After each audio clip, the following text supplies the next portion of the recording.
Decía Confucio que donde hay educación no hay distinción de clases, ¿no? De qué manera podemos a través de la educación formar y al formar, digamos, poder hacer de una sociedad mejor, por lo menos feliz. ¿No es así, Natalia? Bueno, ese es uno de los grandes desafíos, ¿no? Y un dilema que ha atravesado la educación en todo el mundo, y en Argentina también no está exento, ¿no?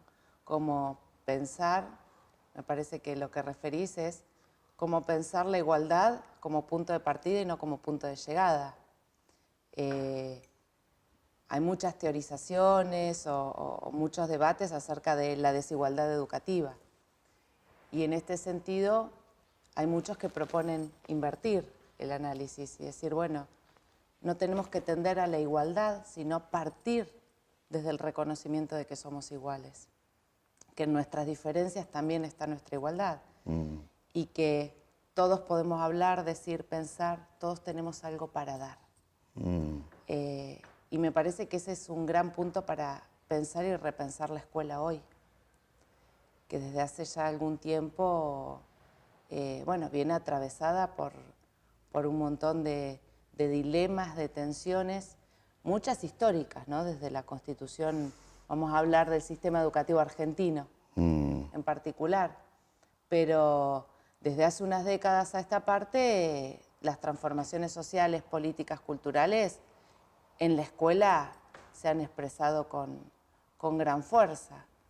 Y en ese sentido, poder pensar o repensar la escuela tiene que ver con reconocer, en primer lugar, advertir que hay otro sujeto, que no es ese niño de la infancia moderna, o como diría Paula Sibilia, en definitiva la infancia es una invención moderna.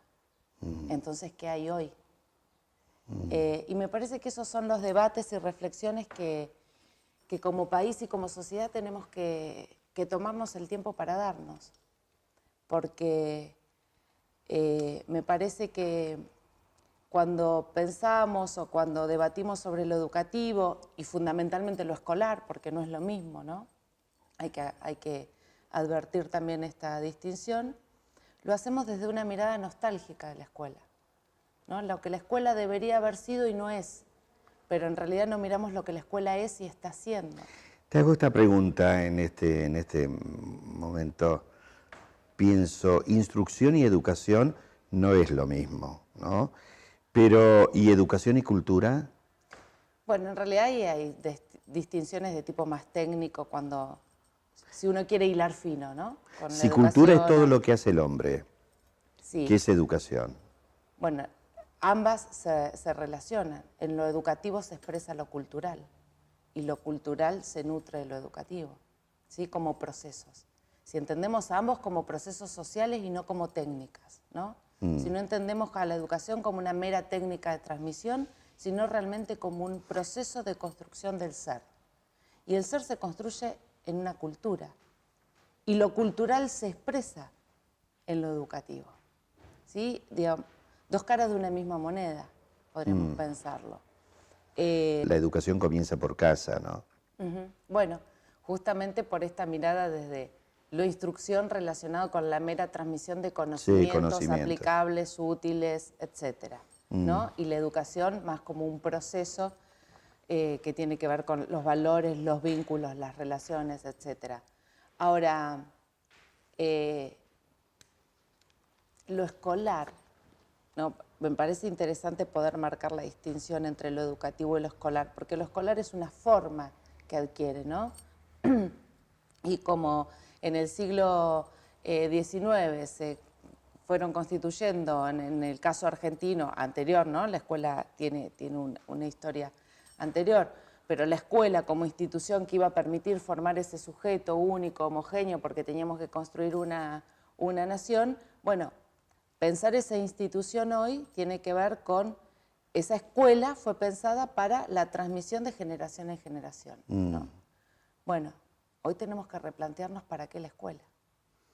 Bueno, estamos en un momento, y sobre todo te pregunto cómo ves la educación aquí en la ciudad de Tandil, yendo hacia el Bicentenario, ¿no? Realmente ha dado digamos, no podemos estar sueltos, estamos emparentados con lo que le pasa al país, con lo que le pasa al mundo inclusive, ¿no? En esta globalización. Pero digo, ¿cómo ves la educación hoy en nuestra ciudad, teniendo en cuenta que ha nacido, digamos, la llamada educación de formación privada, ¿no? Que con la pública se está integrando lo mejor posible? Bueno, en realidad lo que tenemos que partir de reconocer es que la educación pública y educación privada existe en nuestro país desde que nació el sistema educativo. Digo, no es una emergencia de la actualidad. Digo, la ley 1420, que fue nuestra primera ley de educación común, reconoce allí mismo la educación particular como una forma de escolarización, y de ahí, en todos los años de nuestra historia, la educación pública y privada han convivido y han existido, con las tensiones que esto ha implicado, ¿no? Es una tensión histórica que tiene la educación argentina, lo público, lo privado, con algunas particularidades que tienen que ver también con algunas redefiniciones de lo público. Digo, hoy no hablamos de escuela pública, escuela privada, hoy hablamos de escuela pública y dentro de ella estatal y privada, ¿no? Esto ha tenido procesos que dan cuenta y que dicen mucho, ¿no? Que tienen que ver con esta redefinición de lo público, pero además tienen que ver con, bueno, algunas particulares relaciones entre lo privado y lo estatal. En realidad tenemos que repensar la escuela hoy, pero la escuela sin distinción, ¿sí?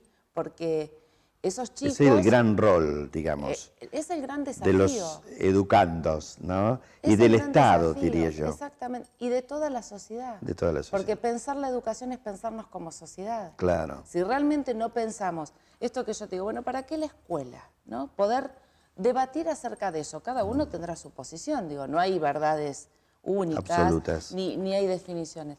Pero es pensarnos como sociedad y decir, bueno, entonces, esta institución, ¿y por qué está atravesada esta institución también en este momento? No podemos dejar de reconocer todos los cambios tecnológicos. Uno a veces escucha, bueno, pero yo en mi juventud, y sí, claro, bueno, pero han pasado algunas cosas desde la juventud de uno a los jóvenes de hoy, ¿no? Han pasado algunas cosas. Y el mundo cambió. El mundo cambió. Sí. Y esa escuela termina siendo la gran escena donde converge todo eso. Y lo que muchas veces hay, o me parece, y desde mi punto de vista, caemos en la tentación de esa mirada nostálgica, como te decía, de decir, bueno, no, porque la escuela debería hacer tal cosa, la escuela no está haciendo tal cosa, toda esa mirada culpabilizadora sobre la escuela, y en realidad lo que no estamos cambiando es nuestra propia mirada. Claro, porque la escuela, partiendo de uno, es uno. Es decir, uno forma parte de la sociedad y la sociedad tiene que formar parte de la escuela, ¿no? Porque de lo contrario queda todo muy aislado, muy estamentado, ¿no? El compromiso, si Estado somos todos, el compromiso de los gobiernos debiera ser justamente esto, darle al Estado una mayor apertura para que la educación se forme mucho mejor, ¿no? O se restablezca mucho mejor. Sí, me parece que, a ver, el Estado es un actor protagónico, pero no es el único. Claro. ¿No? En los procesos educativos. Hay muchos otros actores. Entonces, en principio, reconocer esta multiplicidad de actores que convergen en los territorios, ¿sí? Que convergen en el sistema. Eso en principio. Reconocer también que las políticas... Erebar decía en un texto, las políticas conforman figuras, ¿no? Es decir, nombran, habilitan, ¿sí? Designan. Bueno, esto también hay que tenerlo en cuenta. Digo, una determinada mención sobre la niñez, la infancia, la juventud, etcétera, no es menor. Como el Estado nombra, o las políticas nombran y conforman determinados roles y figuras. Tener en cuenta esa cuestión. También me parece muy importante pensar cómo la escuela empieza a convivir con ese mundo que la atraviesa. Bien. ¿No? O cómo empieza a repensarse Sí. la escuela en ese mundo. Dos mundos asentados en lógicas totalmente distintas. La escuela, como invención moderna, tiene una lógica secuencial, ¿no? Gradual, de contenidos, organizada, planificada, secuenciada. Ahora, la Internet tiene otra lógica. Sí, claro. Los jóvenes de hoy están en otra lógica. Entonces, nos preguntamos por qué nosotros íbamos a la escuela a hacer determinada cuestión y los jóvenes hoy no quieren ir a la escuela. ¿No se estará dando el desencuentro entre dos mundos? ¿Qué será de esta ciudad dentro del sistema educativo, digamos, y cultural dentro de unos pocos años, en el Bicentenario? ¿Cómo la soñás? Una ciudad que se consolide como una ciudad de las oportunidades. Ah, Me parece que uno puede definir a Tandil como una ciudad con fuerza emprendedora, Sí. con pujante, con mucha iniciativa. Y me parece que poder avanzar en esta idea de ir transformando la ciudad en una ciudad donde los anhelos tengan lugar, donde los sueños tengan lugar, con mayor o menor dificultad, pero que sea una ciudad de las oportunidades, que lo que uno quiera hacer pueda encontrar el lugar para hacerlo, para iniciarlo, para transitar el camino. Me parece que una ciudad que se piensa una ciudad moderna, una ciudad que intenta seguir transformándose, es una ciudad que no descansa nunca en esta idea de abrir caminos, todos los caminos posibles.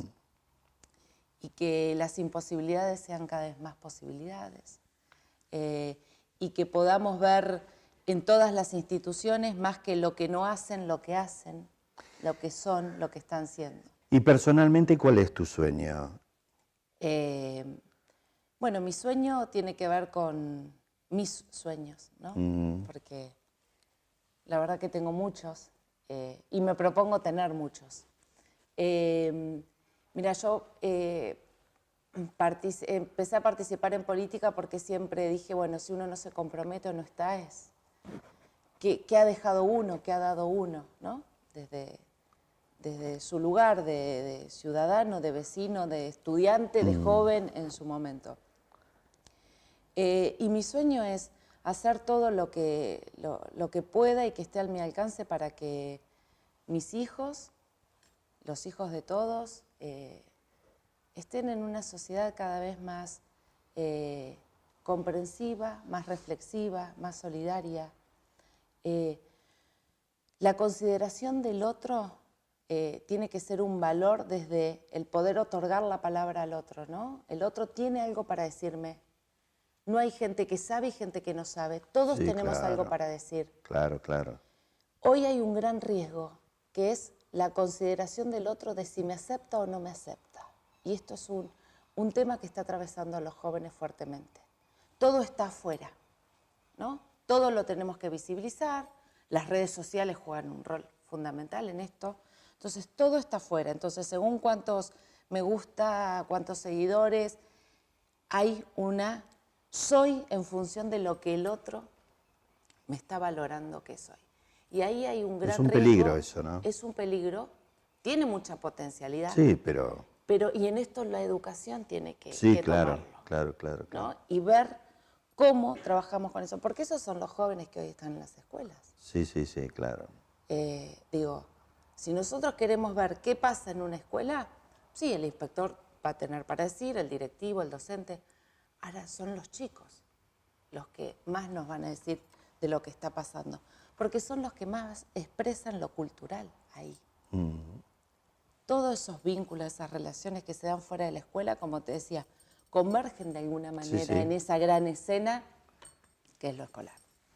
Natalia, gracias. Muchas a vos. gracias. Un placer.